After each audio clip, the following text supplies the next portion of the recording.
श्रीराम मला वाटते अंतरी त्वा वसावे, तुझ्या दासबोधासी त्वा बोध व्हावे.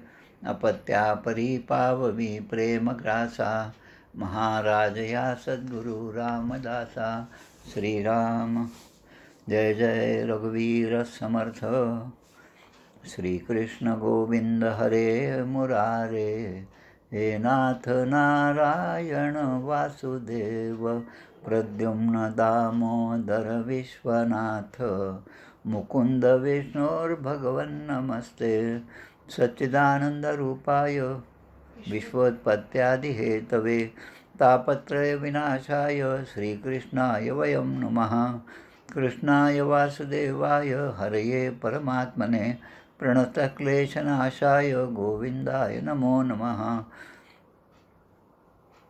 वसुदेवसुतं देवं कंसचाणूरमर्दनं, देवकी परमानन्दं कृष्णं वन्दे जगद्गुरुं. कृष्णकमलपत्राक्षं पुण्यश्रवणकीर्तनं, वासुदेवं जगद्योनिं नौमि नारायणं हरिं. कृष्ण कृष्णेति कृष्णेति यो मां स्मरति नित्यशः, जलं भित्वा यथा पद्मं संसारात् उद्धराम्यहं. कृष्णाय वासुदेवाय देवकीनन्दनाय च, नन्दगोपकुमाराय गोविन्दाय नमो नमः. नमः पङ्कजनाभाय नमः पङ्कजमालिने, नमः पङ्कजनेत्राय नमस्ते पङ्कजाङ्घ्रे. गोपाल कृष्ण भगवान की जय. चतुश्लोकी भागवत. श्री भगवानुवाच.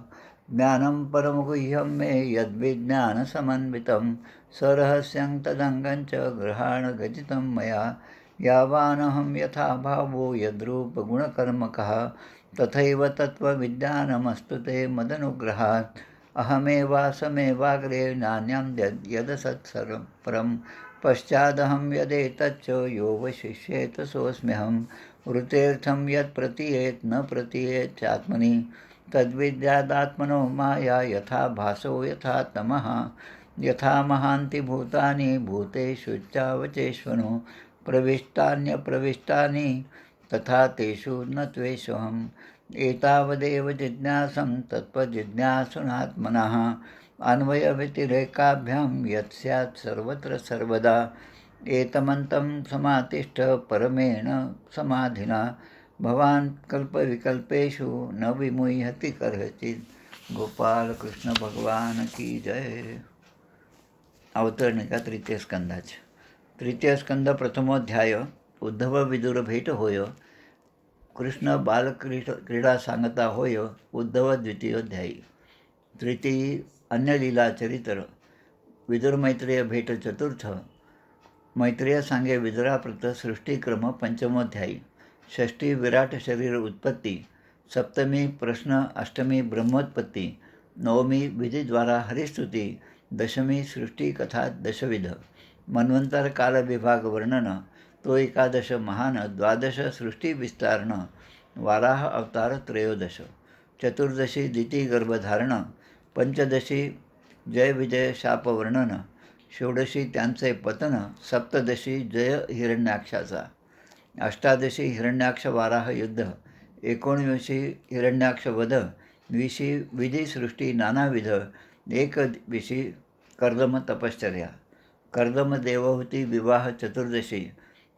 कर्दम देवहूती विहार 23वी. श्री कपिल जन्म 24वी. 25वी भक्तिज्ञान.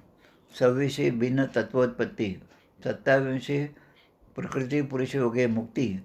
28वी अष्टांग योग कृती. 29वी भक्तिमर्म. 30वी अधोगती सार्थांदाची. 31वी गती मनुष्यांची.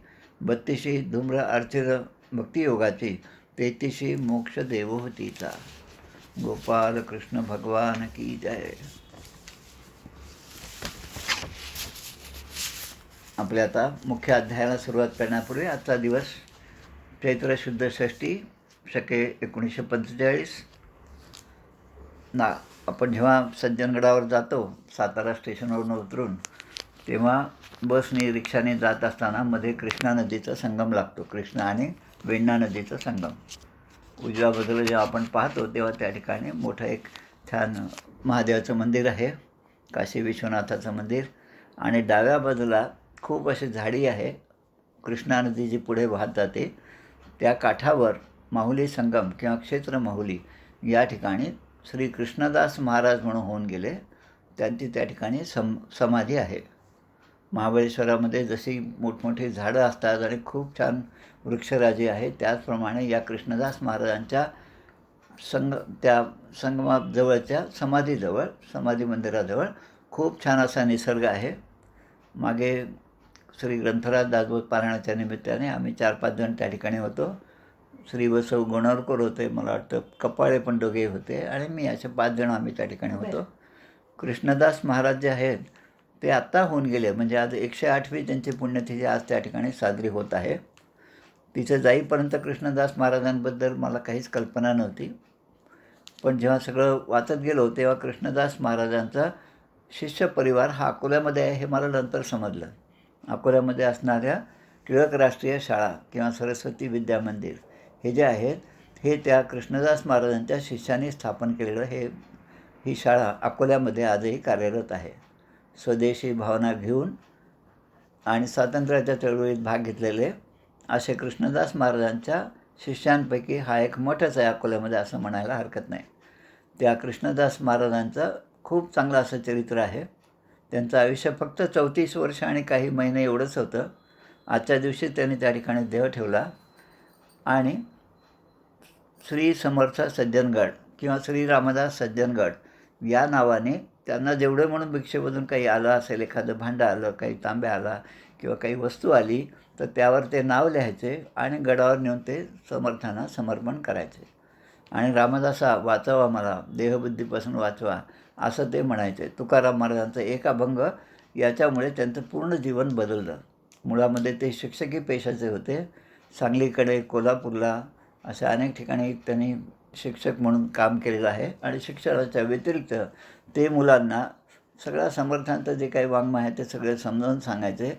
व्यायामाचे धडे घ्यायचे. मुलांच्याबरोबर ते फुटबॉल आणि हुतुतूसुद्धा खेळलेले आहेत. अशा प्रकारचे फोटो त्या ठिकाणी आहेत. त्या कृष्णदास महाराजांनी सांगून बरोबर आजच्या दिवशी आपला देह ठेवलेला आहे. आता पुन्हा जेव्हा आपण सज्जनगडावर जाल, साताऱ्यामध्ये जाल, तेव्हा या कृष्णदास महाराजांच्या समाधीचं दर्शन जरूर घ्यावे. आज त्यांची 108वी पुण्यतिथी साजरी होत आहे. आणि तिथल्या समाधी मंदिराचं पूर्ण व्यवस्थापन जे आहे ते अकोल्याचेच माणसं करतात. शामराव नाळे म्हणून आहेत. श्यामची आई जसं आपण म्हणतो साने गुरुजींचं, तसं त्या श्यामची आईसुद्धा त्या ठिकाणी आहे. श्यामच्या पत्नी असं ते कुटुंब त्या ठिकाणी राहून सेवा देत आहेत. आता आपण आपल्या मूळ अध्यायाकडे वळूया. स्कंद 3 अध्याय 15. जय विजय यांना सनकादिकांचा शाप. मागच्या वेळेस आपण पाहिलं की दितीला गर्भधारणा झालेली आणि कश्यप ऋषींनी तिला सांगितलं होतं की तुझ्या पोटी अवेळी संग घडल्यामुळे तुझ्या पोटी 2 राक्षसाचे पुत्र जन्माला येतील. दिती फार घाबरून गेली आणि तिने पुन्हा क्षमायाचना केली. त्याप्रमाणे ते म्हणतात की दितीच त्यांना म्हणते की कमीत कमी त्यांचा मृत्यू तरी इतर ब्राह्मणांच्या शापाने न होता भगवंताकडूनच झाला पाहिजे, एवढा तरी मला वर द्या, म्हणजे तेवढंच मला त्यातल्या त्यात समाधान. आणि त्याप्रमाणे तिने तो गर्भ आपल्या पोटामध्ये धारण केला. आता या अध्यायाच्या पहिल्या श्लोकात लिहिलेलं आहे की जवळपास 100 वर्षे तो गर्भ तिने आपल्या पोटात वाढवला. कारण आपल्या पुत्रांपासून देवांना कष्ट होतील आणि ते कष्ट जितक्या उशिरा होतील तेवढं चांगलं म्हणून तिने 100 वर्ष तो गर्भ आपल्या पोटामध्ये धारण केलेला आहे. दधार वर्षाणी शतम शंखमाना सुरार्दनाथ. आणि त्यानंतर ती म्हणते की त्या पोटामध्ये 100 वर्ष गर्भ राहिल्यामुळे सूर्याचा प्रकाश जो आहे, जो आपण नेहमी पाहतो, तो प्रकाशसुद्धा हळूहळू क्षीण होऊ लागला. आपण जेव्हा सूर्यग्रहण पाहतो तेव्हा सूर्यग्रहणाच्या वेळेस स्पर्श, मोक्ष आणि मधला जो भाग आहे, त्यामधला जो भाग आहे त्यामध्ये सगळीकडे अंधार पडलेला आपल्याला दिसतो. दुपारी, दिवसा 12 वाजता, 3 वाजता असो, 4 वाजता असो, एकदमच एकाएकी अंधार पडतो. ज्याप्रमाणे लिहून ठेवलं पंचांगामध्ये त्याप्रमाणेच ते ग्रहण जे आहे त्या सुरुवात होती ग्रहणाची. आणि त्यावेळेस सगळे पशुपक्षी हे सुद्धा एकदम शांत होतात आणि काहीतरी बदल झाला एवढं आपल्याला घरामध्ये जाणवतं. विज्ञानाच्या दृष्टीमध्ये अनेक काही नवीन गोष्टी त्यामध्ये सापडतात. तसं या गर्भाच्या तेजामुळे प्रत्यक्ष सूर्यनारायणाचा प्रकाशसुद्धा क्षीण झाला. जे लोकपाल होते, लोकपाल म्हणजे आता आपण ज्यांना लोकायुक्त म्हणतो, लोकपालसुद्धा शब्द आहेच आहे आपल्या भारतामध्ये, की या लोकांमधलं शासनं जे आहे ते चांगल्या प्रकारे चालण्यासाठी ही काही पदं असतात. तसं या ब्रह्माचं लोकपाल जे आहे ते सुद्धा तेजोहीन झाले. म्हणजे ते सुद्धा चांगल्या प्रकारे आपल्या मनाप्रमाणे काम करू शकले नाहीत. सगळ्या दिशा जो आहे त्यासुद्धा अंधकारमय झाल्या. म्हणजे राक्षसांच्या जन्मापूर्वीच गर्भामध्ये असतानाच, आईच्या पोटामध्ये असतानाच अशा प्रकारचे कष्ट अनेक लोकांना होऊ लागले. आपण फक्त विचार करा आणि काय होईल तो विचार जो आपल्या मनातच करा. एखाद दिवशी दुपारी 12-1 वाजला आणि जो सूर्य आत्तापर्यंत चळपत होता तो अगदी दिसेनासा झाला. रात्रीचा अंधार जसा आहे तसा अंधार पडला आणि दुपारी 12पासून संध्याकाळी 6, मग 6 वाजले की नाही हे पण समजणार नाही, कारण अंधारच आहे. रात्र झाली आणि सकाळी पुन्हा सूर्य उगवतो, पण तो सूर्य उगवलाच नाही. असं कित्येक दिवस जर झालं तर कोणता दिवस सुरू आहे, किती तारीख आहे हे सुद्धा आपल्या जसं लक्षात येत नाही, तसं त्या काळामध्ये सर्व लोकांचं झालं. आता याच्या उलट कौसल्याचे डोहाळे हा जो भाग आहे तो रामायणामध्ये वाचा. संतांच्या जन्माच्या पूर्वी मातेला असलेले डोहाळे जे आहेत ते सुद्धा संतांच्या चरित्रामध्ये वाचा. क्रांतिकारकांना जन्म देणाऱ्या मातांचे जे डोहाळे आहेत ते सुद्धा वाचा. त्यामध्ये एकच असतं की मला असं वाटतं की हातामध्ये धनुष्यबाण घ्यावं, शत्रूंचा नाश करावा, तलवार घेऊन शत्रूवर चालून जावं, अशा प्रकारचे त्या मातांना डोहाळे लागले. हे आपण आपल्या सगळ्या धार्मिक ग्रंथामध्ये वाचतो.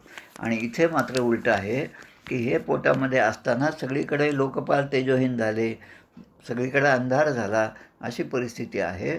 आणि म्हणून सगळ्या देवता जे आहेत ते ब्रह्मदेवाकडे जातात आणि देवांनी मिळून ब्रह्मदेवांना विनंती केलेली असते, भगवंता आपल्यापासून कोणीही म्हणजे लपून राहिला नाही. कोणाचीही कुठलीही गोष्ट आपल्यापासून लपून राहूच शकत नाही, कारण आपल्याला सगळ्या गोष्टींचं ज्ञान असतं.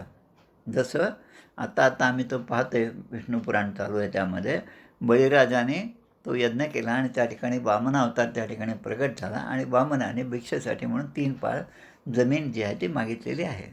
शुक्राचार्य हे देवता त्या असुरांचे गुरु आहेत, ते त्या ठिकाणी आहेत.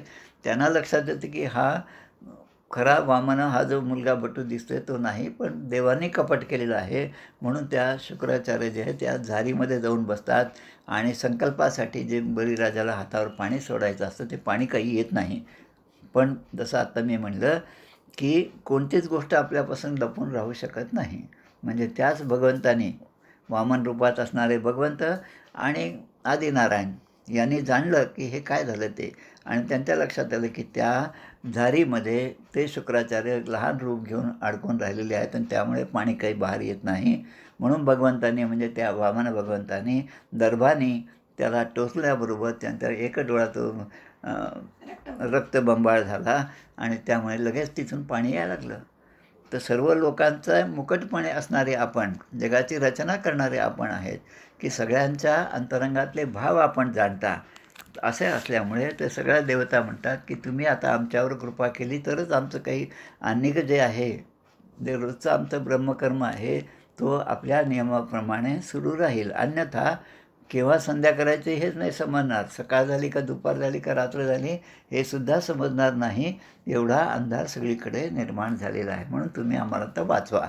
नमो विज्ञानवीर्याय मायेदम उपेयुषे गृहीत गणभेदाश्च नमस्ते व्यक्त योनये. आपण विज्ञानाच्या दृष्टीने बळाने संपन्न आहात, म्हणजे प्रत्येक गोष्टीने आपण पडताळून पाहिलेली आहे, प्रत्येक गोष्ट आपल्याला ही माहीत आहे आणि मायेचा आपण अधिपती आहात. आणि त्यामुळे माया जर तुमच्या म्हणजे हाताशी आहे, तुमच्यावर मायेवर जर तुमचा सगळा काय म्हणतात त्याला कंट्रोल आहे, तर मग रजोगुण, तमोगुण, सत्वगुण हे जे आहे तुम्ही तुमच्या इच्छेनुसार ते धारण करता.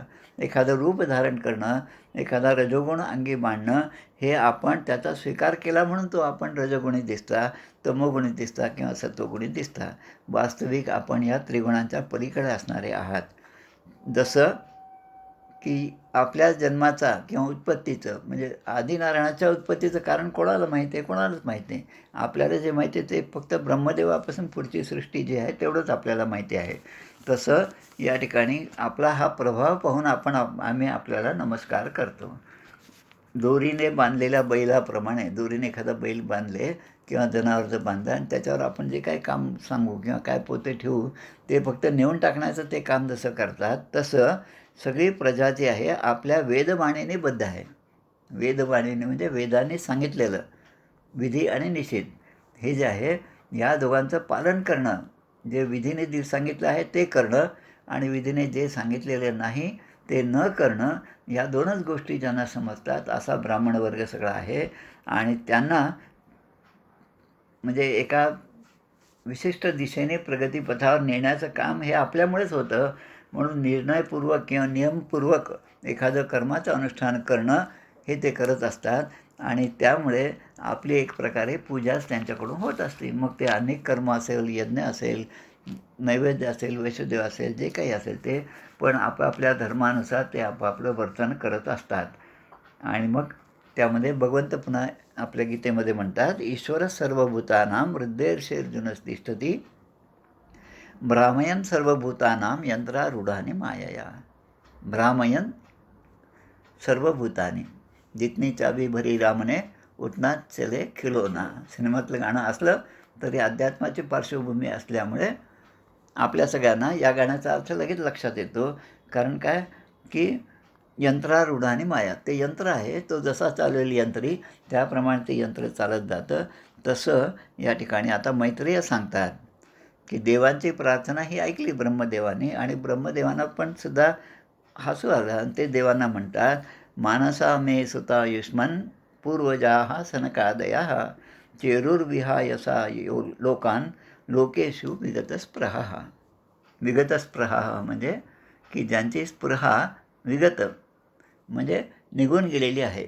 ज्यांनी स्पृहा म्हणजे कुठल्याही गोष्टीबद्दलची आसक्ती, ममता, हे जे आहे की माझेपणा हा जो भाव आहे जीवाच्या ठिकाणी जो असतो तो ज्यांचा निघून गेलेला आहे. निरीच्छ मानस तरीही असावी, ही जी वृत्ती आहे तसं ते झालेलं आहे. आणि असे माझे पुत्र ब्रह्मदेव सांगत आहेत देवांना की माझे मानसपुत्र असणारे सनक, सनंदन, सनातन आणि सनतकुमार हे चारही पुत्र जे आहेत ते या त्रैलोक्यामध्ये सर्व लोकांमध्ये अखंड भ्रमण करीत असतात. आणि त्यांना एकदा इच्छा झाली की आपण आता वैकुंठात जावं आणि ती इच्छा झाल्याबरोबर त्याप्रमाणे त्यांनी मार्गक्रमण केलेलं आहे.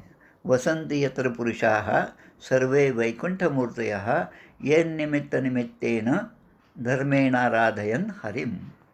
म्हणजे जे निष्काम धर्माने श्रीहरीची आराधना करतात त्यांना विष्णुलोक प्राप्त होतो आणि ते त्या ठिकाणी गेल्यानंतर विष्णू रूपानेच राहतात. स्वतःच विष्णूचाच अवतार ते होतात. आपण पाहतो चारही प्रकारच्या मुक्ती, सलोकता, समीपता, सायोज्यता, या ज्या चारही मुक्ती ज्या आहेत त्या मुक्तीमध्ये की त्या ठिकाणी जाऊन राहणं. आता एखाद्या पंढरपुरामध्ये जाऊन राहत आहेत, राहणं पंढरपुरामध्ये आहे. पंढरपूर म्हणजे एक उदाहरण म्हणून आपण घेऊया.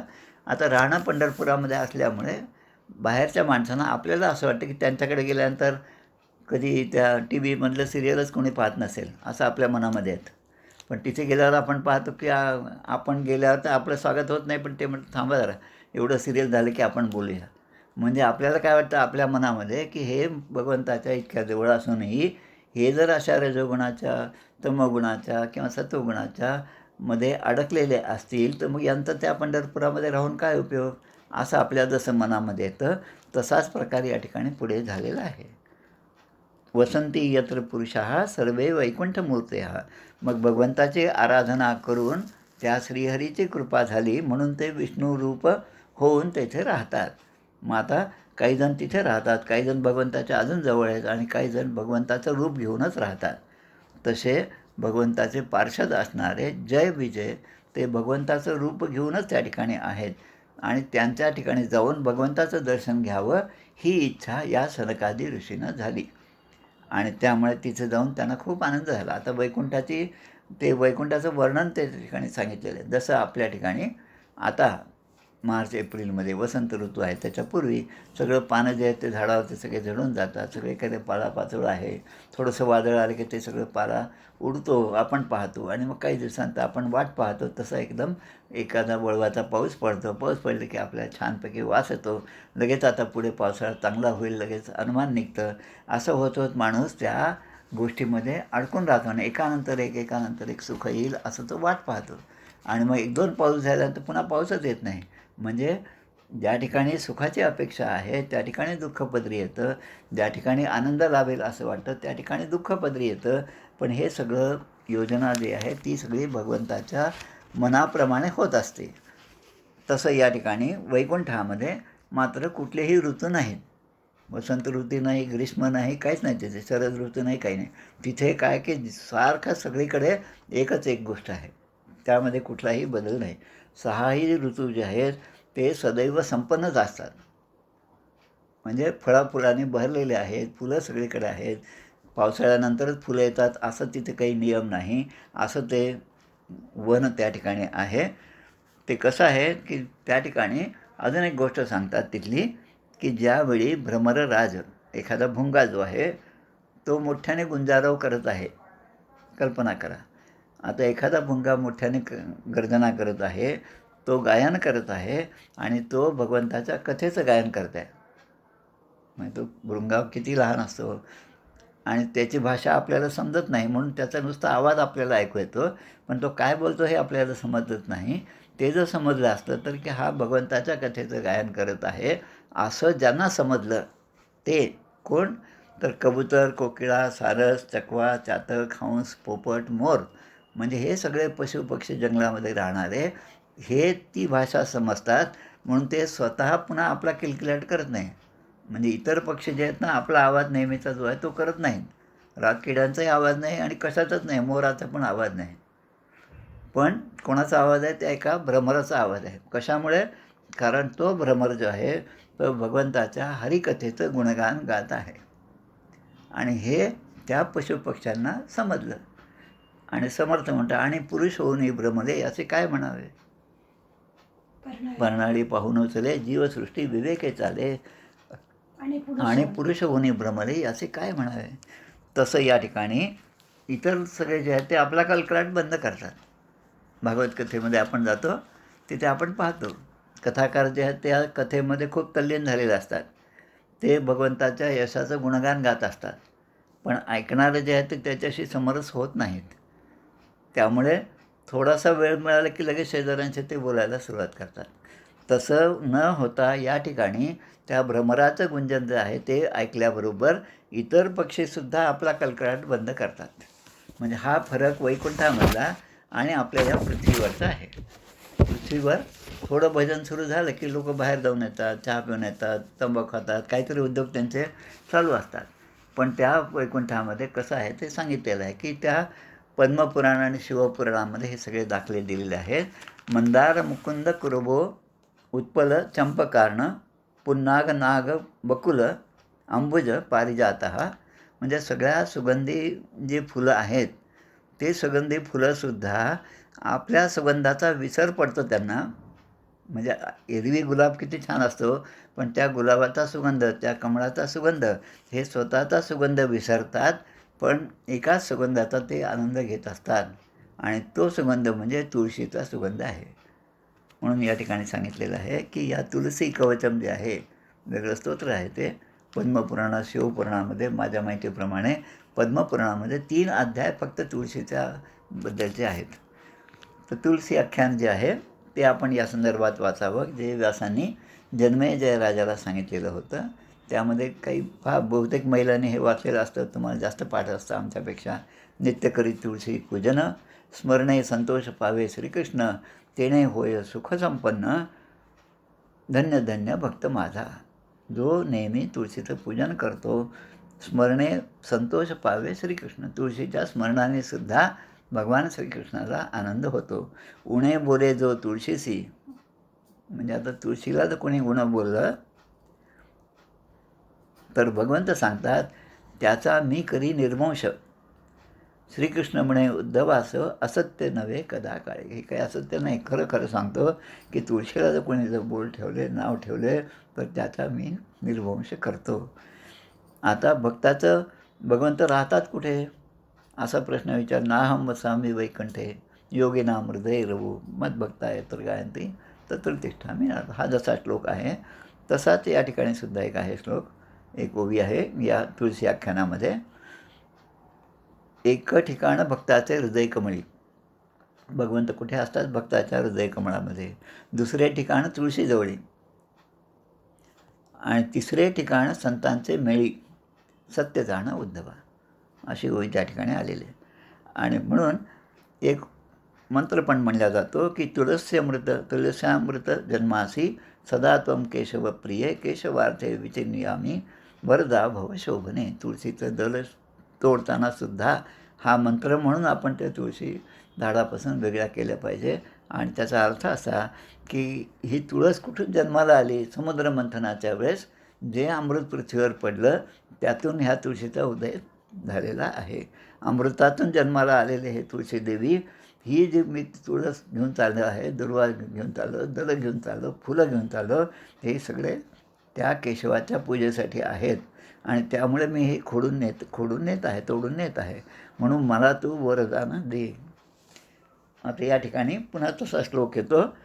यन्न व्रजंत्य गभिदो रचनानुवादा शृण्वन्ति येन्य विषया कुकथा मतिग्नी. यास्तु श्रुता हतभगैर निवृत्तिभित्तसारा स्तां क्षिपन्त्य शरणेषु तमस्सु हन्तः. म्हणजे जे लोक भगवंताच्या पापहरण करणाऱ्या लीला, भगवंताचं जे आहे परित्राणाय साधूना विनाशायचं दुष्कृताम, तर ह्या ज्या लीला आहेत त्याचं श्रवण न करता बुद्धी नष्ट करणाऱ्या, म्हणजे जी सत्सद्विवेक बुद्धी माणसाजवळ असते तीसुद्धा ज्याच्या श्रवणाने नष्ट होते, किंवा अर्थ आणि काम यासंबंधी निंद अशा गोष्टी ज्या ऐकू नयेत अशा गोष्टी ऐकण्यामध्ये जे लोक गळून गेलेले असतात, किंवा ज्यांना त्याच गोष्टी चांगल्या वाटतात पण भगवंताच्या कथा चांगल्या वाटत नाही, ते मात्र वैकुंठ लोकामध्ये कधीच जाऊ शकत नाहीत. असा श्लोक या अध्यायामध्ये दिलेला आहे. आणि जे अभागी लोक आहेत आणि असार अशा गोष्टी ऐकतात त्यांना मात्र नरकामध्ये त्यांचं पतन होतं. आणि मग त्या ठिकाणी त्यांच्यावर कोणीही दयामाया करत नाही. असं सगळं महत्त्व जे आहे त्या वैकुंठाचं वर्णन जे आहे ते या ठिकाणी दिलेलं आहे. आणि सनकादिक ऋषींच्या मनामध्ये आलं की आता आपण वैकुंठात जावं आणि भगवंताचं दर्शन घ्यावं, म्हणून ते वैकुंठधामाला जाऊन पोचले. तेव्हा त्यांना त्या ठिकाणी गेल्याबरोबर खूप आनंद झाला. आणि त्या वैकुंठधामाचे दरवाजे दिलेत त्यांनी या ग्रंथामध्ये दिले, ओव्यांमध्ये दिले, श्लोकामध्ये, की 6 दरवाजे ते ओलांडून गेले. आता आपण एखाद्या मुख्यमंत्र्यांना भेटायला जायचं असेल तर आधी त्या सचिवालयाचं दार, आतमध्ये गेल्यावर तर रिसेप्शनिस्ट, पुन्हा तो आतमध्ये गेल्यावर अजून एक दार, असं करत करत आपण जेव्हा शेवटी जातो आणि मुख्यमंत्र्यांना भेटायचं, आपल्याला काही काम असेल किंवा अपॉइंटमेंट असेल त्याप्रमाणे आपण जाऊन भेटतो. आता या भेटीमध्ये आपल्या ज्या अपेक्षा असतात त्या सचिवालयाबद्दल किंवा त्या विधान परिषद, विधानसभा जे काय असेल ते, किंवा साधं आपलं कलेक्टर ऑफिस घ्या किंवा एखादा मोठ्या अधिकाऱ्याचं एखादं कार्यालय असेल, त्या ठिकाणी गेल्यावर आपली अपेक्षा असते की एवढ्या मोठ्या माणसाला आपण भेटायला गेलो, त्यामुळे त्याच्या जवळची जी माणसं आहेत ती किती छान प्रकारे वागत असतील, किती छान प्रमाणात बोलत असतील, असा आपण विचार घेऊन त्यांच्यापर्यंत जातो. आणि ज्याच्याशी आपण बोलतो तो नेमका आपल्याच अंगावर रागवतो. तुम्हाला हीच वेळ मिळाली का येण्यासाठी? साहेब आता नाहीत, आता ते लगेच बाहेर जाणार आहेत, असं म्हणून आपल्याला आतमध्ये जाण्यासाठी ते मज्जाव करतात. मग आपण म्हणतो की अरे इतक्या जवळ हे आहेत या अधिकाऱ्याच्या, पण त्या अधिकाऱ्याचा एकही गुण यांच्याजवळ नाही. असं जसं होतं तसं त्या ठिकाणी झालं आहे. 6 दरवाजे ओलांडून ते 4ही जे बंधू आहेत, सनकादी ऋषी आहेत, ते आतमध्ये गेले. आता 7व्या दरवाजामध्ये गेल्यानंतर ते आता आत प्रवेश करणार. आणि त्यांना माहिती आहे की हे वैकुंठ आहे, भगवंताचं धाम आहे, त्यामुळे इथे सगळीकडे सगळ्यांचा संचार असतो. आणि जो माणूस जो जीव इथपर्यंत येतो त्याला इथे कुठेच आडकाठी नाही. तो स्वैरपणे प्रत्येक ठिकाणी जाऊ शकतो आणि भगवंताचा निवास असल्यामुळे तो त्या आनंदामध्ये त्या विचारामध्ये भगवंताच्या स्मरणामध्ये निमग्न असतो. पण त्या ठिकाणी गेल्याबरोबर त्यांना असं दिसलं की या ठिकाणी दोघेजण या ठिकाणी जे पहारे देणारे आहेत ते कसे आहेत, तर एकाच वयाचे आहेत, दोघे सारखे दिसायला सारखेच आहेत. जसं काही दोन देवच आहेत. ते चतुर्भुज पण आहेत. ज्या भगवंताला भेटायला जायचं त्याचंच रूप त्या ठिकाणी दारावर त्यांना दिसतं. तेच दोघे त्या ठिकाणी पहारेकरी आहेत, पण दिसायला सगळे भगवंतासारखेच आहेत. कृष्ण वर्णसुद्धा आहे, सावळे वर्णसुद्धा आहेत, चार भुजासुद्धा आहेत. किरीट कुंडलं पाहिलं तर ते सुद्धा आहेत. त्याच्यानंतर गळ्यामध्ये जी माळा असते ती माळसुद्धा तशीच आहेत. वनमालासुद्धा धारण केलेली आहेत.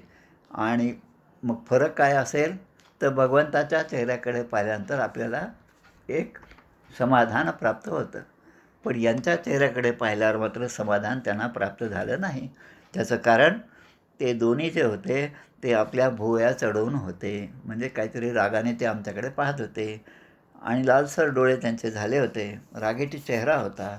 आणि असे पाहताच सनकादिक ऋषींनी त्यांच्याकडे लक्ष न देता 7व्या दारातून आतमध्ये प्रवेश करण्याचा विचार केला. आता याचा म्हणजे यांच्यात नुसता विचार आला की भगवंताकडेच जायचं, त्यामुळे कशाला सगळ्यांना विचारायचं. आमचे मधुकर अण्णा जे आहेत गोसावी, आता नाही आहेत ते, अंबडला जे होते, त्यांच्याबरोबर अनेक समाधी मंदिरामध्ये जाण्याचा, रामदासी मठांमध्ये जाण्याचा योग आला. आणि मी त्यांना म्हणायचं, अण्णा मग त्या समाधीच्या दर्शनासाठी आपल्याला समाधीच्या आतमध्ये जाता येतं का, दर्शन घेता येतं का, समाधीला स्पर्श करून डोकं ठेवून. ते म्हणे काय झालं, कोणाला विचारायचं. म्हटलं नाही, त्या मठपतींना आपण विचारूया. ते म्हणे हे मी कोणाला विचारत नसतं म्हणे. म्हणजे त्यांचा भाव असा होता की आपण या सनकादिक ऋषींप्रमाणेच आहोत, का आपल्याला काही घेणं देणं नाही, फक्त जाऊन तिथे आपलं मस्तक त्या ठिकाणी टेकवायचं, समाधीला स्पर्श करायचा आणि आशीर्वाद घेऊन बाहेर यायचं. मग कशाला विचारायचं म्हणून. ते मला म्हणायचं तर तू सोडवलेस आणि चल आपण जाऊ दोघे. असं अनेक ठिकाणी समाधीच्या दर्शनासाठी आम्ही आतमध्ये गेलेलो आहोत. तर हेच गोष्ट या ठिकाणी सनकादिक ऋषींनी आतमध्ये जाण्याचा विचार केल्याबरोबर या दोघांनी त्यांना त्या ठिकाणी अडवलं. कोणी, आता हे जय विजय द्वारपाळ जे होते. आता हे जे चारही ऋषी आहेत, सनकादिक ऋषी आहेत, ते कसे आहेत तर ते पूर्ण तत्त्वज्ञान जाणणारे आहेत. आणि ब्रह्मदेवाच्या सृष्टीमध्ये म्हणजे ब्रह्मदेवाने जी जी निर्मिती केली, आपण पाहिलं ब्रह्मदेवाचा वंश कसा झाला, ब्रह्मदेवाचे अवतार किती झाले, त्यांचे पुत्र कोण कोण आहेत, त्यामध्ये पहिला क्रमांक असेल तर या सनकादी ऋषींचा आहे. आणि यामध्ये सगळ्यात वयाने लहान असणारे हे 4 जण, सनक, सनंदन, सनातन आणि सनतकुमार. 5 वर्षासारखंच वय आहे या चारी मुलांचं. निर्वस्त्र आहेत, अंगावर वस्त्र असं नाही. पण या ब्रह्मांडामध्ये सगळ्यात ज्येष्ठ असणारा अधिकार त्यांच्याजवळ आहे. आता अशा ब्राह्मणांचा आपल्याकडे आल्यानंतर आपण आदर करावा, सत्कार करावा, हे सुद्धा या द्वारपालांना समजलेलं नाही. आणि म्हणून ते द्वारपाल जे आहेत ते त्या ठिकाणी डोळ्यामध्ये म्हणजे काय आग आहे, डोळे लाल झालेले आहेत, राग आहे. आणि दोन्ही भुवया त्यांनी उंचावलेल्या आहेत. आणि या चौघांच्याकडे पाहून त्यांना तुच्छ मानून हातामधली जी काठी असते, द्वारपाळ आपण पाहतो कुठल्याही मंदिरात गेले की बाहेर जय विजय असतात, पहा, लक्षात घ्या. आणि त्या काठीनेच त्यांना अडवलं, आत काही जाऊ दिलं नाही, म्हणजे त्यांच्याशी दुर्वर्तन केलं. आता ही गोष्ट आत्ताच आपण जसं पाहिलं की भगवंताला भक्ताच्या किंवा जीवाच्या मनातली कुठलीही गोष्ट त्या ठिकाणी लपून राहत नाही. मनी चोरट्याच्या कारे भीती चांदण्याची आहे ना गाणं. त्यामध्ये असल्याप्रमाणे जो चोरटा आहे, जो चोर आहे, त्याच्या मनातच ते पाप असतं आणि त्यामुळे त्याला ते पाप सगळीकडे तेच दिसतं. त्याला ज्याच्या मनामध्ये क्रोध आहे त्याला तो क्रोधच सगळीकडे आहे असं दिसतं. पण समोरच्या माणसाचं मोठेपण जे आहे ते त्याच्या दृष्टीस ते दिसत नाही, तो त्या गोष्टीकडे लक्षच देत नाही. तसं भगवंताची सेवा करून ज्यांनी हे वैकुंठ प्राप्त केलेलं आहे ते भगवंताचे समदर्शीच होतात. भगवंताप्रमाणे सायोज्यता स्वरूपता मुक्ती त्यांची आहे आणि दिसायलासुद्धा ते भगवंतासारखेच आहेत. मग या दोघांमध्ये एवढी विषमता आली कुठून. भगवंत कसे आहेत तर एकदम शांत स्वभावाचे आहेत, कोणावरही राग नाही, कोण माझा नाही. ते भगवंत स्वतःच सांगतात की कोणालाही मी प्रिय नाही, कोणाला मी अप्रियसुद्धा नाही. मी हा माझा आणि हा तुझा असंही समजत नाही. म्हणून आपल्या ग्रंथराज दासबोधामध्ये एक ओवी आहे, कामी निकामी लोका बरे पाहे. समर्थ म्हणतात. जे आपल्या कामाचे आहेत त्यांना तर ते आपल्याला जवळ करतात, पण जे कामाचे नाहीत त्यांनासुद्धा ते जवळ करतात, की हा आपल्या कामाचा आहे म्हणून याला आतमध्ये येऊ दे, हा काही कामाचा नाही म्हणून याला मठाच्या बाहेरच राहू दे, असा ते विचार करत नाहीत. म्हणजे सगळ्यांची एकाच भावनेने ते पाहतात. तसे भगवंत आहेत. आणि मग या दोघांच्यामध्ये असा फरक का झाला? कारण भगवंताचं रूप जे आहे कुठेही वैरभाव नसणारं आणि कारुण्य रूपम करुणाकरंतम असं भगवंताचं आहे. पण या दोघांच्या मनामध्ये संशय आहे आणि तो संशय असल्याबद्दल त्या प्रत्येकाकडे ते संशयाने पाहतात. औरंगजेबाला प्रत्येकाच्या बाबतीमध्ये संशय होता. भाऊ असो, वडील असो, कोणी असो, संशयाने तो सगळीकडे पाहायचा. आणि मग या ठिकाणी ते सांगतात की सगळं ब्रह्मांड या भगवंताच्या पोटामध्ये, उदरामध्ये आहे आणि श्रीहरी आणि आपल्यामध्ये भेद नाही, अशा दृष्टीने ते सगळ्यांना आपलंसं करतात. जसं एक उदाहरण म्हणून या ठिकाणी आपण पाहूया. ग्रंथराज दासबोधामधल्याच ओव्या आहे. घटाकाश, मठाकाश, महदाकाश आणि चिदाकाश. आकाश म्हणजे पोकळी. आता त्या पोकळीमध्ये काहीतरी बांधकाम झालं म्हणून त्याला आपण घर म्हटलं. त्या घरामध्ये पुन्हा आतमध्ये गेल्यानंतर एक खोली आहे म्हणून ते खोली आणि घर हे पुन्हा वेगळं झालं. आणि त्या खोलीमध्ये गेल्यानंतर पुन्हा एक भांडं आहे. त्या भांड्यामधलं आकाश आणि बाहेरचं आकाश खोलीमधलं, मग त्या घरामधलं आणि मग ते बाहेरचं आकाश. असे जसे एकाच आकाशाचे 4-5 भेद आपल्याला दृष्टीस पडतात किंवा आपल्याला अनुभवतो, तसं या ठिकाणी घटी व्यापक जे आकाश तया नाव घटाकाश पिंडी व्यापक ब्रह्मवंश त्यास जीवात्मा बोलीचे. म्हणजे असा त्यामध्ये फरक केला. पण भगवंताच्या दृष्टीने, ब्रह्मदेवाच्या दृष्टीने हे सगळं त्यामध्ये सामावलेलं असल्यामुळे त्यामध्ये आत आणि बाहेर हा भावच नाही. म्हणून त्या भगवंताचे तुम्ही पार्षद आहात आणि तुम्हाला रूप पण भगवंतासारखं दिलेलं आहे. चतुर्भुज रूप आहे. आभूषणंसुद्धा भगवंताचे तुमच्या अंगावर आहेत.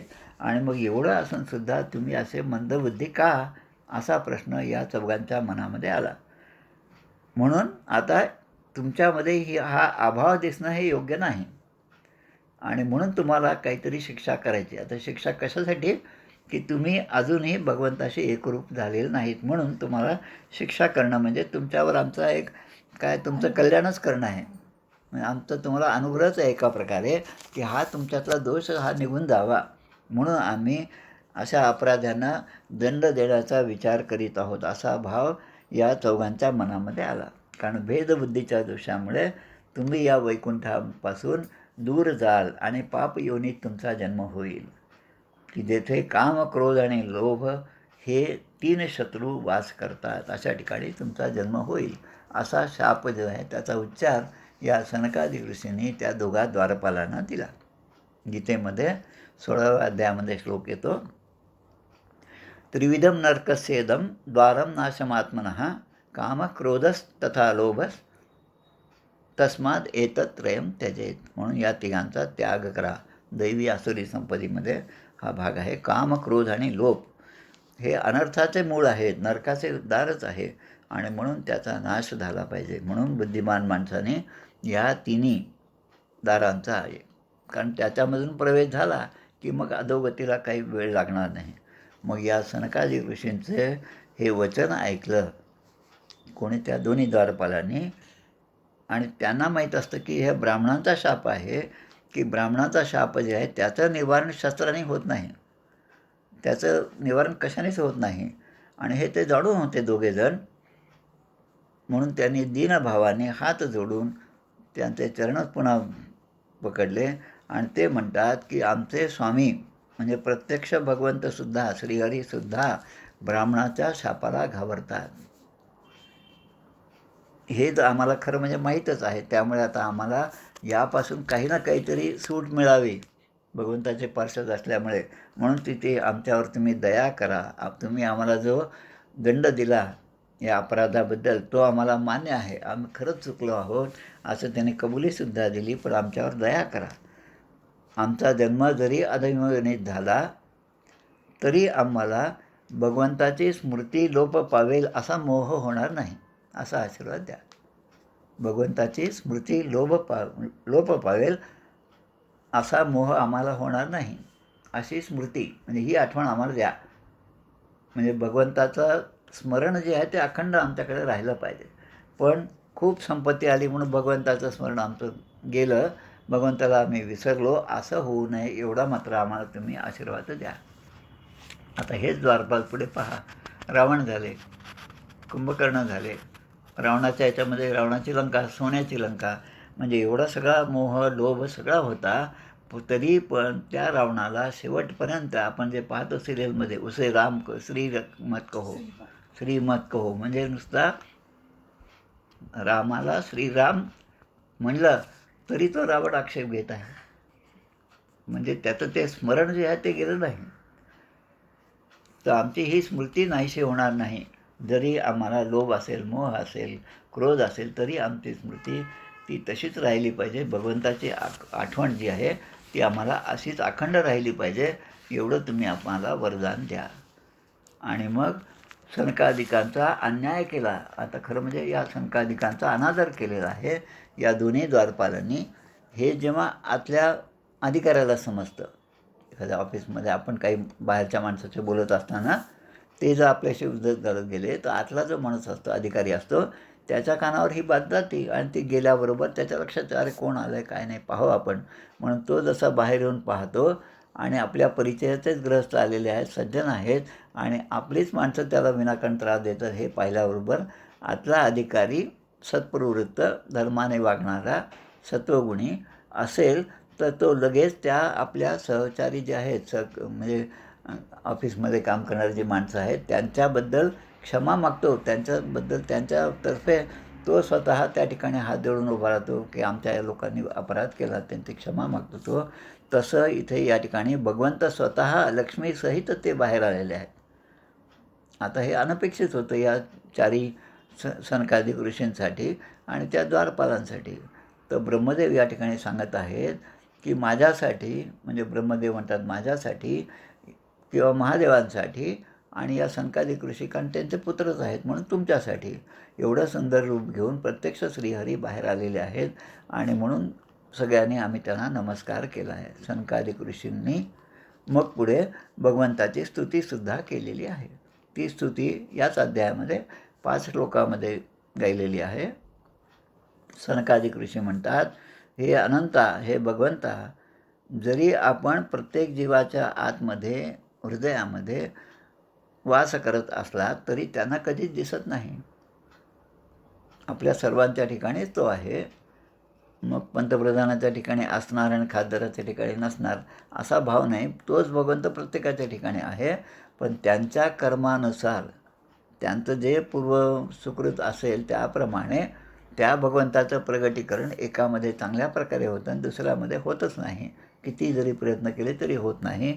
याचं कारण तो आरसात जर मलिन असेल तर त्यामध्ये प्रतिबिंब दिसणारच नाही.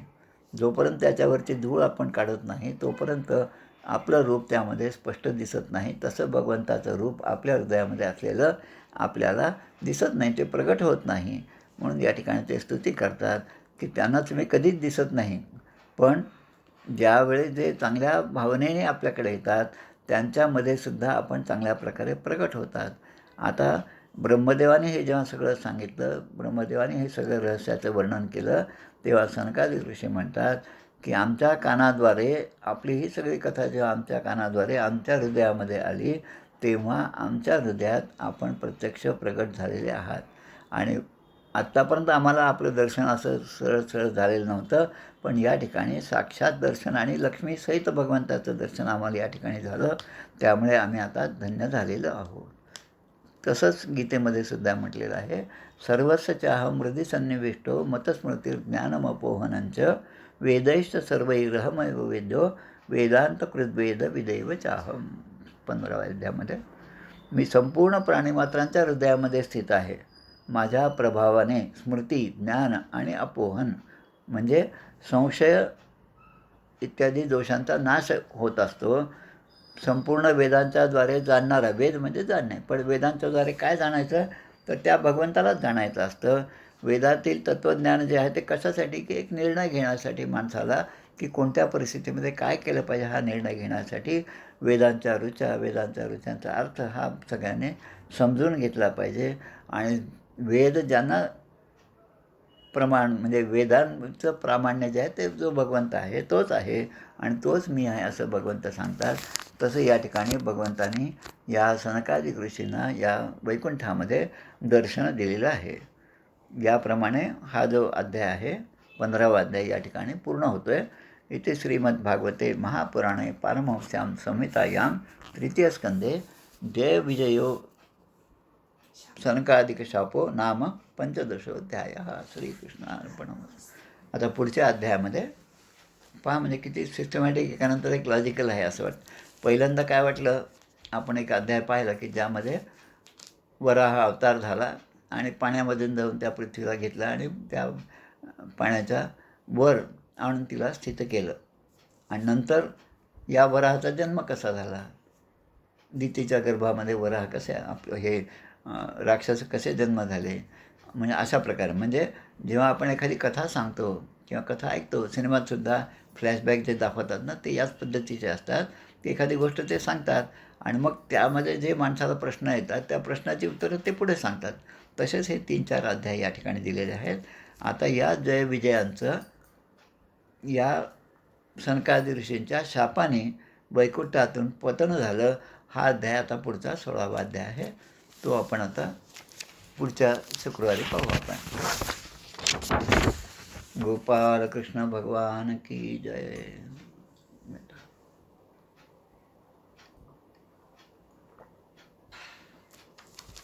जय श्री कृष्ण. गोपाल कृष्ण भगवान की जय.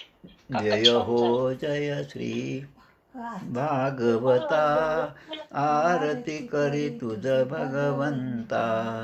जय हो जय श्री भागवता, आरती करी तुझ भगवंता. श्री शुकमुनीने परम भक्तीने नाना परीने गायले जा हरिचरिता. आरती करी तुझ भगवंता.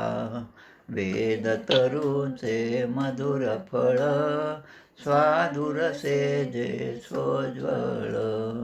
आत्मा राम मुनी अचळ, सेवुनी करीती जन सफळ. महापर्वणी आली अवनी, की अघहरिणी भवजलतरणी. ती पतिता आरती करी तुझ भगवंता. येथे व्यासांची वाणी, सार्थक हरिगुण गावोनी. शास्त्र पुराणी मुकुटमणी, परम प्रेमामृत जननी. सहज सेविता भाविक भक्ता, उदारदाता मोक्ष तत्वता. देहाता आरती करी तुझ भगवंता. गमते जणू मानस तीर्थ, 12 सोपाने युक्त. निर्मल भक्ती जले भरित, विहरे हरिहंस चितेथ. श्लोक सुकुमले संत अलिकुले, सेवुनी रमले भान विसरले. रस पिता आरती करी तुझ भगवंता. अपार महिमा ग्रंथाचा, वदवे ना कोणासाचा. मेवा कविवर संताचा, प्राणची कीर्तनकाराचा. जणुबोधाचा स्वयंप्रभेचा, 12 कळीचा रवी अंतरीचा. तमहरता आरती करी तुझ भगवंता. ग्रंथ नव्हे हा श्रीकृष्ण, गीते वेधी मन पूर्ण.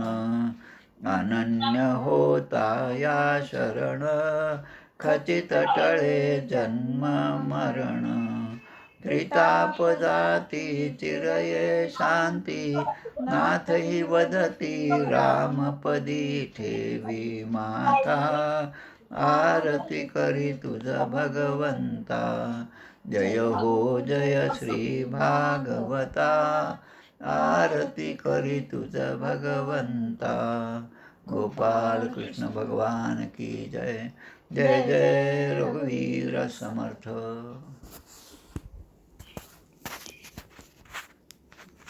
खूपच छान झालं बरं का.